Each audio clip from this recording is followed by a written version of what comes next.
want to do a quick video. I'm not gonna go too long on this one, but I just wanted to give you guys like 5 quick reasons as to why I decided to no longer shoot music videos.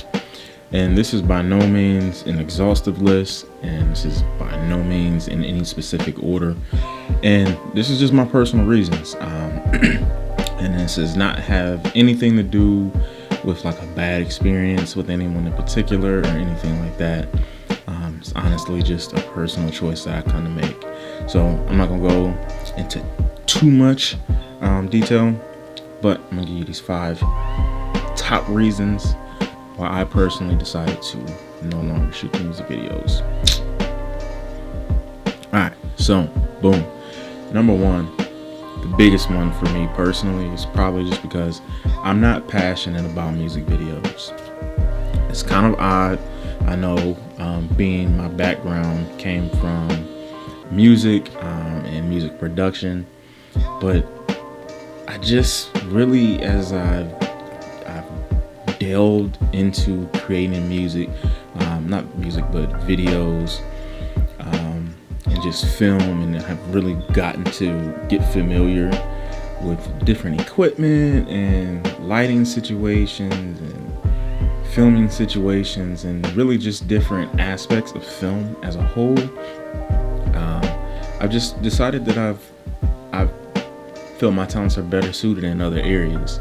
It takes a different mind. Like, some of the videos now are really creative, and there's a lot of people with a lot of talent here just within the city.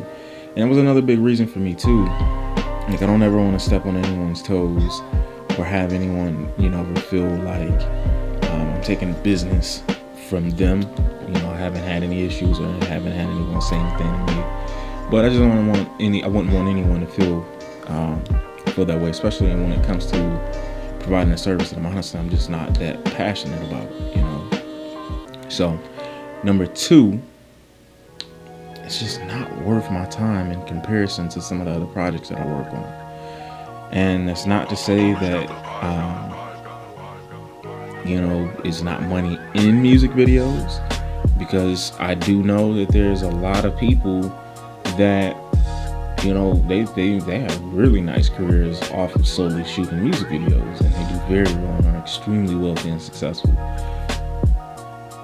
But where I live in my city, with the amount of people that do it, and it goes into another point, my third, we'll touch on that a little bit more, but it's just the money's not there based on the budget that I've come into with certain artists, just for what it would take. So to put it in perspective for you,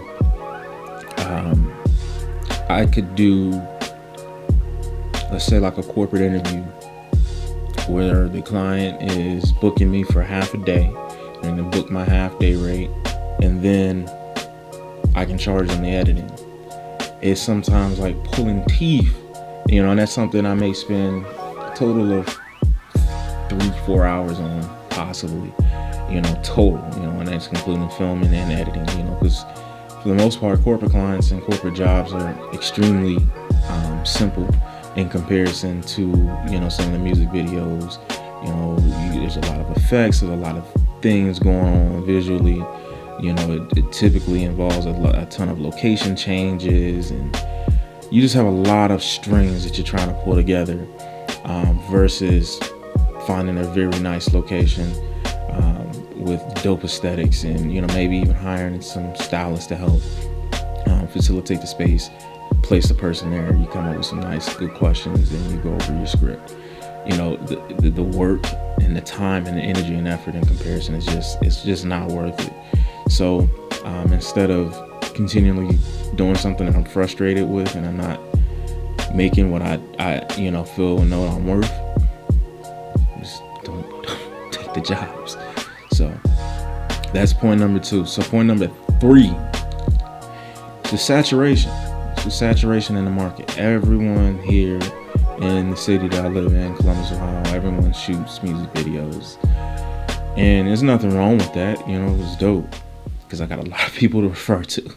And then number 4, that kind of leads right into it, coming off of the saturation, just what I was touching on there, is the image.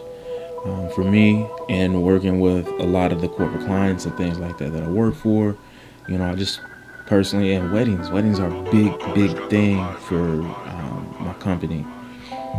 But it just looks a certain way when 90% of the content that you have or you shoot and that you're sending to your clients doesn't match the clients that you're trying to get, if that makes sense.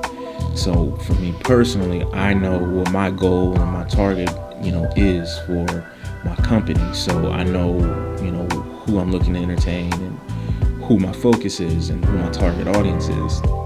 Therefore, it's another big reason why I decided that it just doesn't make sense to do the music videos, because that's the end of the day. While I love and have a passion for music and music artists and everything that goes into it, that's not my true passion. That's not what I started my company for. It's not what I want to do at the end of the day. And so, the image is certainly something that's important to uphold, and just to be mindful of. And something too, and this is just a little tidbit for any upcoming videographers out there, anyone that's just kind of getting started. People will put you in a box before you figure out what your own box is.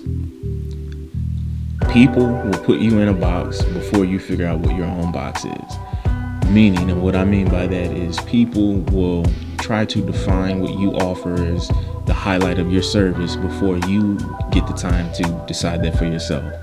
If you do not allow for yourself that time and just that space to decide what it is that you feel that you're good at and what it is that you feel that you want to do. So that's something to really be mindful of, because I've been in that situation and I've seen it happen to a lot of videographers, that I'll talk to, like, hey man, I see you do a lot of music videos, and I'm like, man, yeah, I'm sick of it, or yeah, I hate it. But that's where all their bread and butter is, because if that's constantly what you see, or people see you advertising because you shoot a lot of videos, or you have a lot of people or know a lot of artists, and so you shoot one video and that person shares it and another person contacts you, so you shoot another video and it just kind of spreads, you're going to constantly keep getting hit up. It's not going to go anywhere. And so if that's not something that you intend to do, I would suggest be very mindful about who you work with early on while you're trying to figure things out and while you're trying to practice, just because you will find yourself down that rabbit hole. Been there, take it from me. And then all of this wraps up with point number 5, which is the main thing. It's my personal choice. Okay, this is my equipment, my cameras, my company that I bought. I've worked my behind off for, and a lot of blood, sweat, and tears by not only myself but my business partner. And it's not something that that it just makes sense for us and what we're trying to do and where we're trying to go at the end of the day. And again, it's not a knock on anyone, but it's just my personal choice to say no, this isn't something that I want to do, because ultimately for me personally, I feel I'm better suited to help you as an artist develop your story. Because what I find, a lot of artists, they're great when no one can see them. They're great over that beat or over that instrumental when they're putting the music out. But when you put a camera in front of them, or you give them an opportunity to share their story, to share something that's deep on their heart and mind, that's touching, they have trouble. So I feel that I'm better suited to show all of the multifaceted creatives that are out there, because that's also another thing. It's rare that I see an artist that does just one thing. And so most artists are involved in several different things, whether it's design and clothing and graphics and arts and painting and music and so on. I want to be able to tell that story as a whole, instead of just the same old in front of a camera rapping. There's a deeper, more complex story to every individual, and for me, that's what my heart and passion is to help you tell that.